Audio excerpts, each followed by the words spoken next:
शेळके साहेबांनी एक प्रश्न खूप सुंदर ठेवला की वर्धमान नगर का. मी एक गोष्ट सांगतो. आदरणीय स्वर्गीय निलकंठरावजी वाघसाहेबाच्या अध्यक्ष असताना भरपूरशा ठिकाणी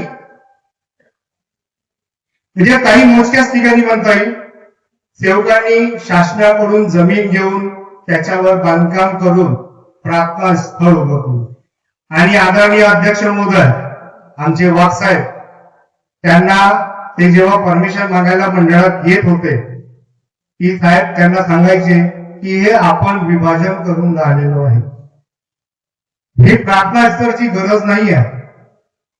तरी आपण गेल्या 11.5 वर्षामध्ये भरपूर प्रार्थना स्थळाचं उद्घाटन झालेलं आहे. मी माझ्या डोळ्यांनी पाहिलेलं आहे आणि युट्यूबवर व्हॉट्सअपवर पाहिलेलं आहे.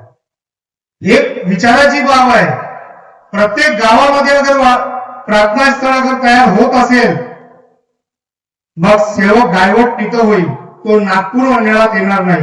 भरपूरशा लोकांना माहित नाहीये परमपूज्य परमात्मा एक सेवक मंडळ कुठे आहे, येणाऱ्या नवीन सेवकालाही माहित नाहीये. तो कधी माहित होतो जेव्हा त्याचे त्यागाचे कार्य पूर्ण होतात. आदरणीय हिरणखेडेजी जेव्हा त्याचे त्यागाचे कार्य पूर्ण होतात तेव्हा त्याला माहित पडते की नागपूर मंडळ इथं आहे. तोपर्यंत त्याला माहित नाही पडत. हे माहित पडलं पाहिजे, हे दिसलं पाहिजे विक्रम भाऊ, हे दिसलं पाहिजे की नागपूर मंडळ कुठे आहे तर तो वर्धमान नगर मध्ये आहे. एक अजून महत्वाची गोष्ट सांगतो. 16/7/1979 ला परमपूज्य परमात्मा एक सेवक मंडळाची स्थापना झाली होती. तेव्हा मंडळाचं नाव काय होतं? भगवान परमात्मा एक सेवक मंडळ टिंकी नागपूर. भगवान परमात्मा एक सेवक मंडळ टिंकी नागपूर. सोनगुसरे काकाजी सूचक बसलेले आहे तिथे. त्या दिवशीच्या बोर्डाच्या मीटिंग मध्ये साहेब काकाजींनी नाव सुचवलं होतं, पण परिस्थिती बदलली. भगवानच्या ठिकाणी परमपूज्य परमात्मा एक सेवक मंडळ आलं. मग मंडळ टिंकी मधून वर्धमान नगर मध्ये आलं. तर वर्धमान नाव हे आलंच पाहिजे, कारण अनेक संस्था मानते की बाबा जुमदेवजींनी बनवल्या, पण सरते शेवटी बाबांनी बोट फक्त परमपूज्य परमात्मा एक सेवक मंडळावर ठेवलेला आहे. माझ्या नंतर मंडळ आदरणीय उराडे साहेब, क्षमा करा, टाकडीकर साहेबाच्या उराडे साहेब, टाकडीकर साहेब, त्याच्यानंतर ठुगरीकर साहेब, त्याच्यानंतर वाघ साहेब, त्यानंतर मदनकर साहेब आणि आता गायदरे साहेब हेच सांगत आहे की माझ्या नंतर मंडळ. तर मंडळ आहे कुठं? मंडळ हा वर्धमान नगर मध्ये. एखाद्या घराचा पत्ता बदलला, आपण घर सोडून अगर दुसऱ्या घरी राहायला गेलो तर त्या ठिकाणचा ऍड्रेस यावं लागेल गेलं, म्हणून वर्धमान नगर आहे. आदरणीय शेळके साहेब थोडस हे आपल्याला सांगू इच्छितो.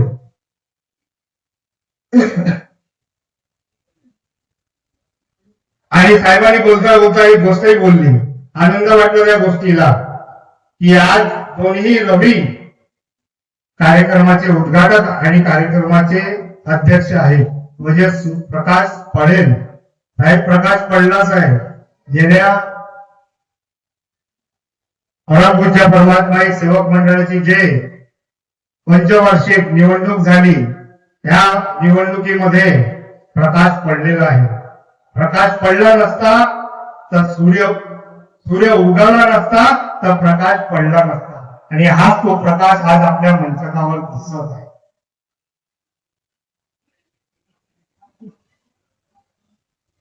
बाबांनी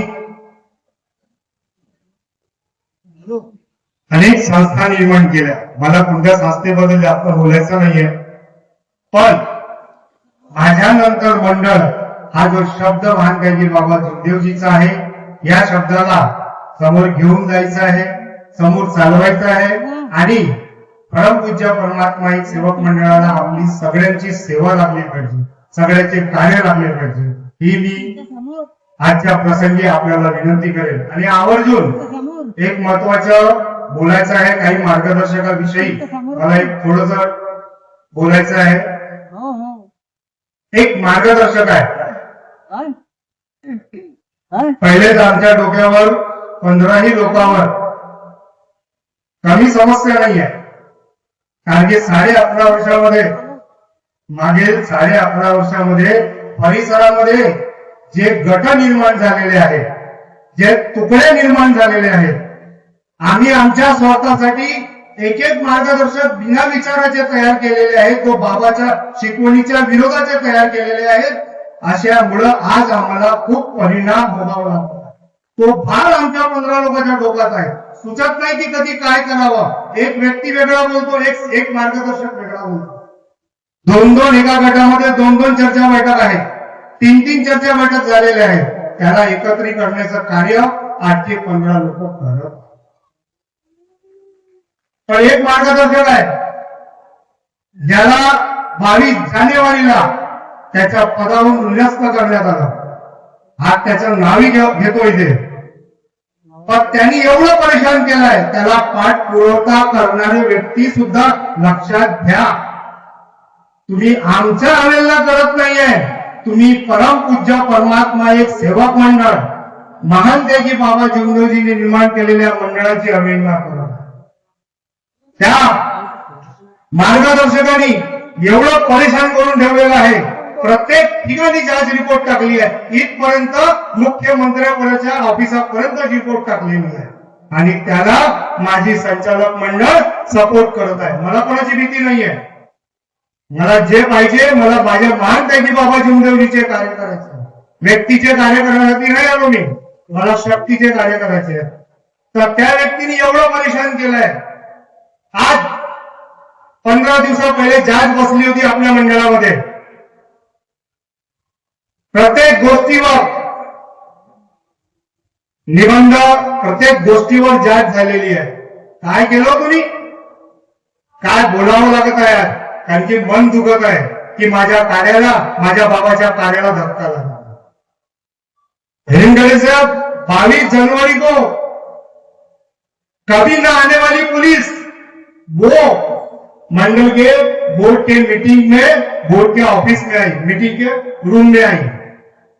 कभी ना येणारी पोलीस ते त्या ठिकाणी आली. बोलावं लागत आहे. तुम्हाला कळलं पाहिजे की उद्या आमच्यावर तुम्ही टीकापोटी करता कामा नये, आमच्या 15 लोकांवर टीकापोटी होता कामा नये, म्हणून तुम्हाला सांगतोय मी. बोलू नाही द्याल. ज्या बाईंनी खोटी रिपोर्ट टाकली की आम्हाला धक्काबुक्की केली, शिवागाडी केली, मारहाण केली, त्या बाईचा परिश्रम जाऊन पहा, तिला काय भोगावं लागलं. दुसऱ्या बाईलाही रिपोर्ट करायला लावली, त्या बाईचाही घरचा माणूस बिमार पडलेला आहे. आणि पहिल्या बाईचा पती देहांत झाला, स्वर्गवास झाला. त्याच्यावर 35 वर्षाचा व्यक्ती होता फक्त. तुम्ही मंडळाची खेळी करू नका, मंडळाच्या कार्याला बदनाम करू नका. हे परिणाम दिसेल ना. आज जे दिसून आलेलं आहे हे लक्षात घ्या. त्या व्यक्तीने एवढं परेशान करून ठेवलंय की मुख्यमंत्र्याच्या ऑफिसापर्यंत रिपोर्ट टाकलेली आहे. बऱ्याचशा व्यक्तीचं मार्गदर्शक पद कॅन्सल केलेलं आहे. काय केलं त्या उमले साहेबांनी? ज्यांना अधिकार आहे, बायलाच प्रमाणे त्यांना अधिकार आहे तक्रार निवारण करण्याचं, आणि त्यांनी तक्रार निवारण करून त्याच्या माणसाचं मार्गदर्शक पद निरस्त केलं. किती म्हणजे कोण्या ठिकाणी चाललो आहे आम्ही, कशा पद्धतीने आम्ही आमच्या मानवधर्माचा प्रसार करणार. मी परमपूज्य परमात्मा एक सेवक मंडळ अंतर्गत मार्गदर्शकांना हात जोडून विनंती करतो की बाबाच्या कार्याला कलंकित करू नका. बाबाच्या कार्याला टीकापोटी आली नाही पाहिजे, झाली नाही पाहिजे, याची दक्षता घ्या.